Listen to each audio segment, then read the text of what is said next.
Então, pessoal, boa tarde a todos. Estou de novo aqui para nós falarmos sobre a síndrome do pânico e suas complicações, as suas peculiaridades. Hoje eu gostaria de tocar num tema um pouco polêmico mais uma vez, mas não posso deixar de falar do que eu penso. Isso é resultado do que eu penso, eu sempre gosto de deixar bem claro, né, esse detalhe, e cada um vai tirar as conclusões que melhor lhe aprover. É muito comum a todos nós, e com certa razão, com certo fundamento do medo, né, que normalmente o medo é que nos desequilibra, que nos tira dos eixos.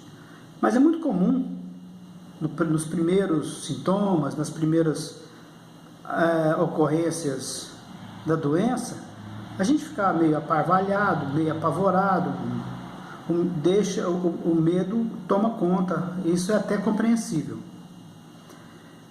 O que fica um pouco fora,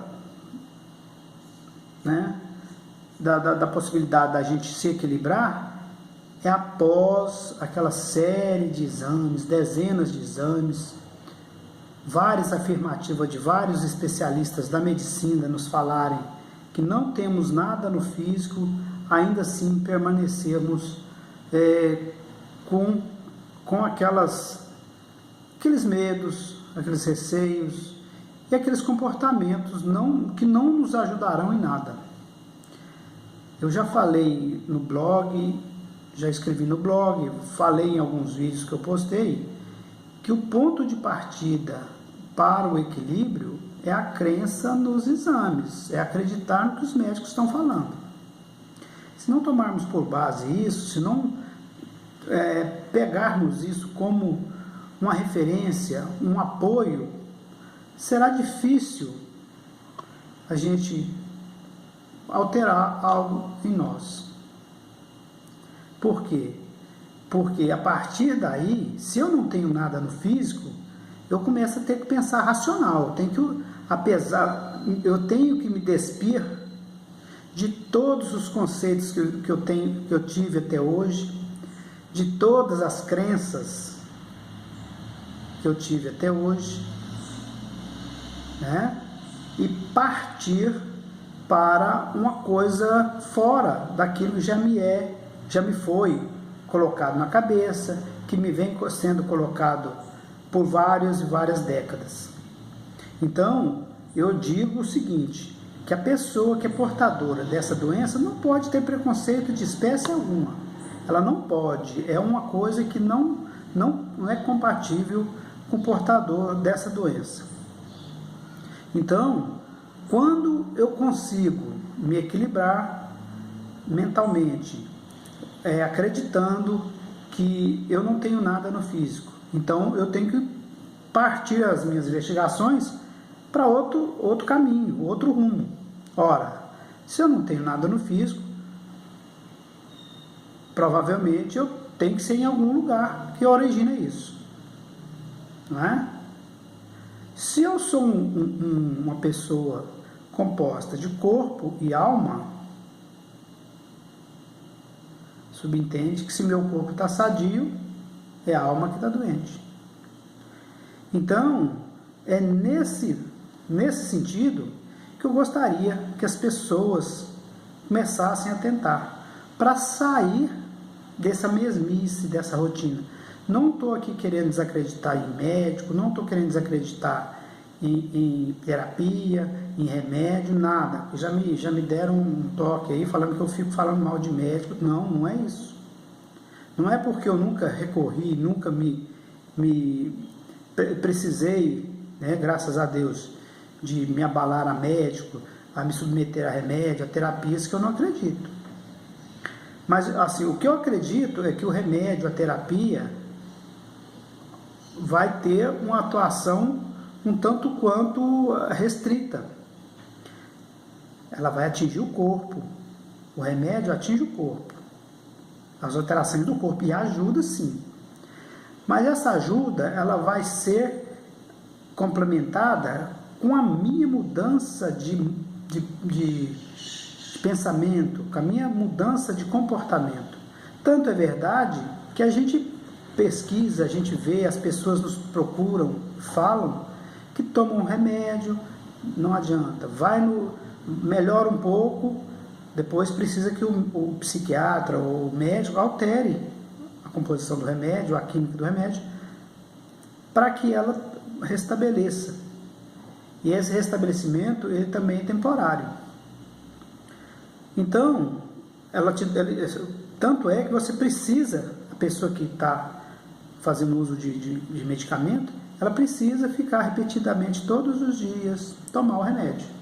Então, eu gostaria que as pessoas entendessem, e também não vou, né, isso aí é uma opinião minha, eu não vou forçar ninguém, nem tenho poder para isso, mas eu gostaria que as pessoas parassem um pouco e olhassem para outras possibilidades, para o eu mais profundo, para a raiz da coisa, independente de credo religioso, de nomenclatura de religião, de qualquer coisa nesse sentido.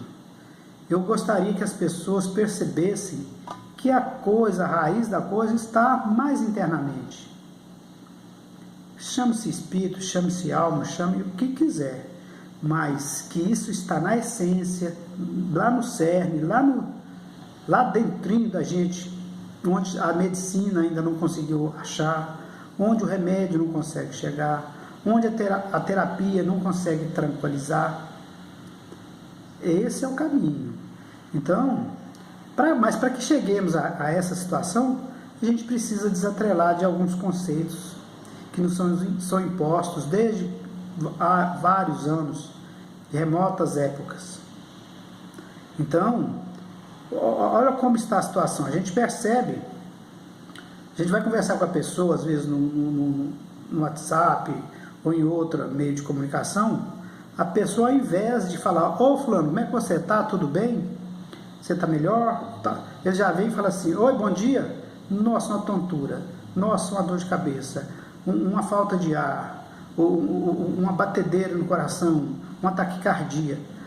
E fica o dia todo repetindo essas frases. Como que a pessoa quer equilibrar se ela não para de falar nisso? Se ela não para de pensar nisso? É porque, primeira coisa, ela não acreditou no diagnóstico do médico. Segunda coisa, ela não acreditou no diagnóstico, nos resultados dos exames. Não é? Terceira coisa, ela não vislumbra outra possibilidade que não seja a doença física, apesar da medicina falar contra. Deu para captar isso aí?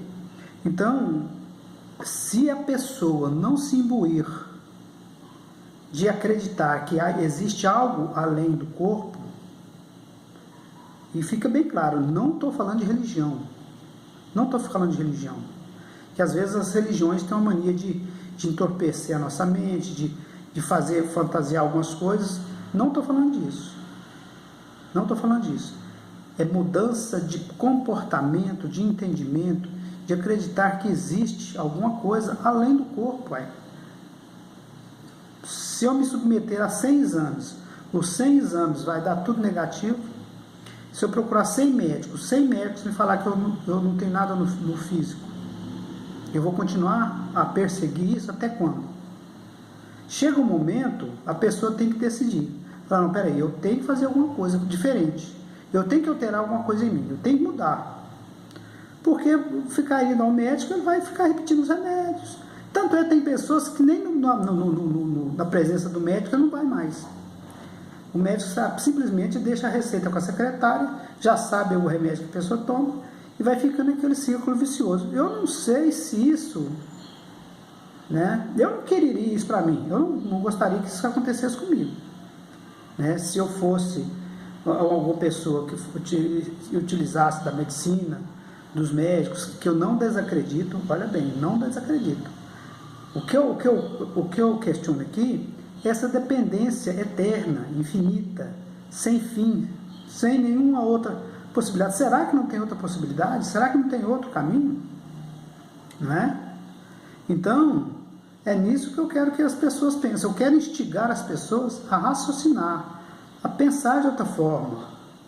Não estou falando em abandonar médico, abandonar remédio, não.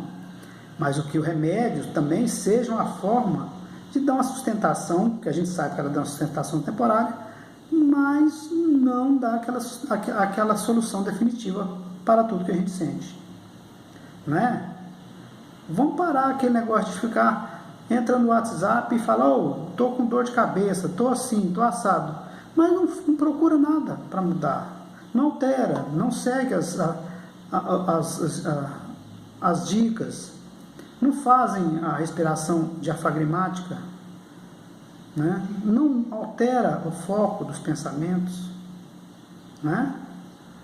Então, a origem está no pensamento, né? E a alma é que comanda o pensamento. É isso que eu quero que as pessoas entendam. Se partirem por aí, sem nenhuma pecha de conceito religioso. Não estou falando de religião, gente, pelo amor de Deus. Não quero que daqui um pouco o cara fale, esse doido aí vem falar só em religião. Não é isso que eu estou falando. Eu estou falando que a gente tem que... Não é porque eu não acredito que as coisas não existam. A ciência está cheia de coisas que eram tidas como impossíveis, que não poderia acontecer, e acontece, e aconteceram e acontecem. Né?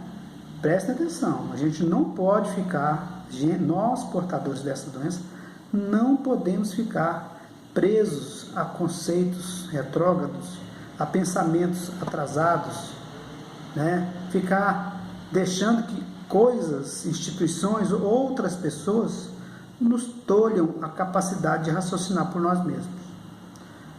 Eu entendo não é só essas doenças nossas, não. Eu entendo toda doença como uma forma da vida nos convidar à mudança, né? A alterar alguma coisa em nós. Então, eu peço a vocês, a quem estiver ouvindo esse vídeo e vendo, por favor, raciocinem, pensem com racionalidade, não deixe a paixão, as coisas, os partidarismos religiosos nos dominar assim. Temos que ter nossas crenças assim, mas que tenhamos a possibilidade de tirar as nossas próprias conclusões, não é? Não estou fazendo nenhuma apologia, nenhuma campanha contra a religião, não. Muito pelo contrário, eu tenho minha crença, acredito nas coisas que eu penso que são certas, como todos devem pensar. Mas eu também tenho o meu livre-arbítrio, meu raciocínio, minha livre escolha. Então, é nisso que eu estou tentando colocar, né, para que nós venhamos a pensar juntos. Vamos pensar nisso, no cerne, na essência. Dê o nome que quiser, pode falar espírito, alma, essência, isso não importa. O importante é a gente acreditar que esse desequilíbrio é mais profundo, é mais interno do que a gente possa imaginar. A prova está que a maioria de nós submetemos a tratamentos que só atingem o corpo e que isso dá uma solução paliativa, temporária, que não resolve o problema de vez, e a gente fica, né, tocando e não chega numa conclusão definitiva, né? Então, assim, e eu vejo muito, só para encerrar, muitas das pessoas que são portadores dessa doença não se abalam a estudar, a ler, a perguntar, a conversar, né? A literatura sobre isso é muito grande, né? Então, tem uma extensa lista de conceitos, de propostas que são colocadas que muita gente não lê. Você já viu falar sobre respiração diafragmática? Não, nunca vi. Você já viu falar sobre os pensamentos, os enfrentamentos dos medos? Não, nunca vi. Você já viu falar? Então, você percebe que a pessoa sente, toma um remédio, a pessoa sente e vai ficando se entregando à doença. O guerreiro, que se entrega antes da luta, ele já perdeu a batalha, né? Então, se nós temos essa doença, o próprio instinto de defesa nos convida, nos remete a enfrentar. Agora, ficar esperando só amontoado dentro de casa, deixando os medos tomar conta, deixando os sintomas se assenhorarem da gente, não vai ter outra forma, vai ficar sentindo isso o resto da vida. Eu não quis, não quero, e tudo que eu sentir e que sinto, eu procuro escarafunchar e ir atrás, né, descobrir a origem. Se o médico me fala que eu não tenho nada, eu vou descobrir de outra forma. Espero que eu tenha me feito entender.